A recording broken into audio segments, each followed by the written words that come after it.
ignorance. It cannot tolerate the intolerant and survive. And this means that we never give a hand to those who want to subjugate us. Ladies and gentlemen, an overwhelming majority of Americans is opposed to building this mosque. But so is an overwhelming majority of people everywhere in the non-Islamic world. Because we do realize what is at stake. We know what this so-called Cordoba mosque really means. Imam Rauf maintains that American secular law and Sharia law are based on the same principles.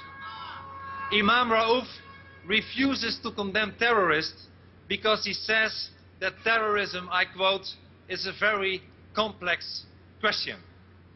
He says, and I quote again Imam Rauf, that America is an accessory to the crime that happened on 9/11.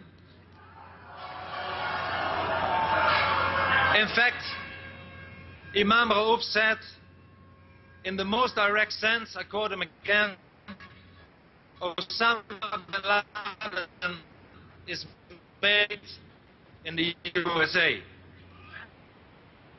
If the West acknowledges the harm it has done to Muslims.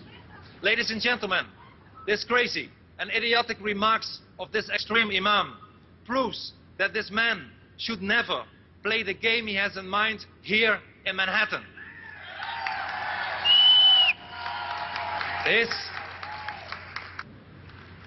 blame the West, blame America message is an insult. Americans, and by extension, all of us, whose civilization was also attacked on 9/11/2001, are not to blame for what happened here 9 years ago. And Osama bin Laden is not made in the USA. And the West has never harmed Islam before Islam has harmed us all the time, centuries, over and over again. And that should stop. Most Americans do not want this so-called Cordoba mosque to be built here because they understand that it's not only a provocation, but it's also a humiliation. They understand the triumphant narrative of a mosque called, named after the great mosque of Cordoba, which was constructed where a Christian cathedral stood before that land was conquered by Islam. And an overwhelming majority of Americans is building an Islamic mosque close to ground zero. There is no lack of mosques in New York. The contrary, dozens of buildings where Muslims can pray. It's not about the lack of space for prayer. It's about the symbolic meaning, and we should not allow that to happen here.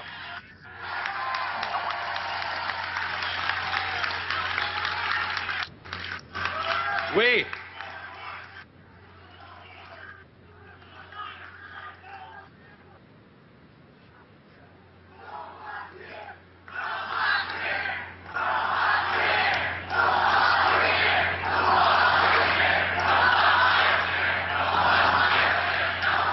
Indeed. No mosque here. Ladies and gentlemen, we who have come to speak here today object to this mosque because its promoter and its wealthy sponsors have never ever suggested building a center to promote tolerance and interfaith understanding where it's really needed, in Saudi Arabia, in Mecca. Talking about reciprocity, in Saudi Arabia, in Mecca, it's impossible to enter, let alone build churches, synagogues, temples, or whatsoever. So why should we do that? Ladies and gentlemen, ordinary Americans object to the mosque project because currently no fewer than 10 major multi-million-dollar mosque projects are being planned in the United States as well as dozens in Europe, while not a single church is allowed in Kingdom of Saudi Arabia, while Jews are not even allowed to move their lips on prayer on the Temple Mount in Jerusalem, while the oldest Christians in the world, the Copts, are not free to renovate their churches, let alone to build one in Egypt. My friends, exactly that is why we are here today. What happens in New York must be seen in the perspective of the world.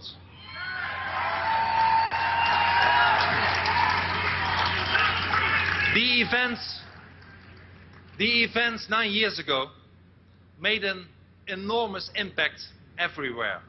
And most people, of course, shared your pain. But unfortunately, some did not. 9 years ago, when the news of the terrible atrocity in New York reached Europe, some Muslim youth danced in the streets. In a poll in my own country, 2/3 of the Muslim immigrants in the Netherlands expressed partial or full understanding for the 9/11 terrorists. So if a mosque would be built here on ground zero, such people would feel triumphant, and we should never, ever give them that feeling.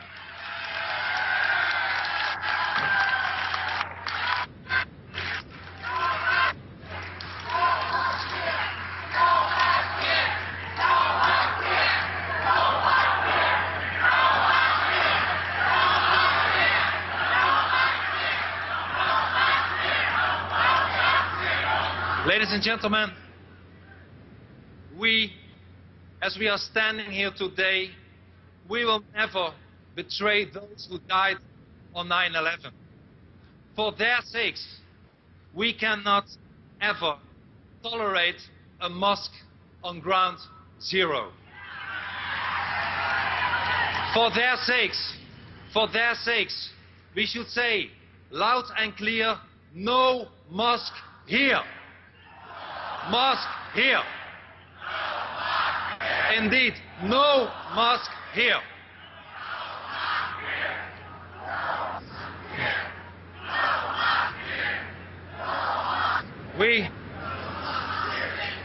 For their sakes, we must draw the line so that New York, rooted in Dutch tolerance, will never become new Mecca. But let us also use today to express our gratitude for the heroes of 9/11. Those who went down in that Pennsylvania field. Those who were standing Freedom's Watch at the Pentagon. And those who were here in New York 9 years ago to risk and lose their lives for the victims. They deserve our applause.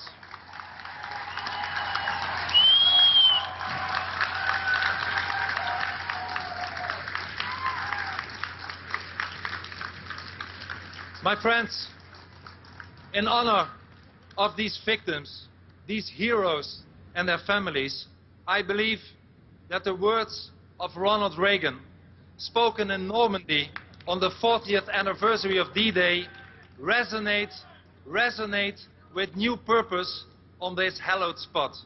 President Reagan said, and I quote, "We will always remember. We will always be proud.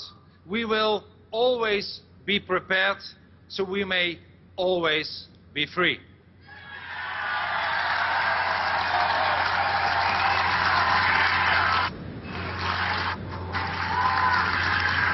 And as we are standing here, we too will always remember the victims of 9/11 and their loved ones who were left behind. We too will always be proud of the heroes. We will always defend liberty, democracy, and human dignity. And that's why I end with my last sentence. In the name of freedom. No mosque here. Thank you very much. Thank you.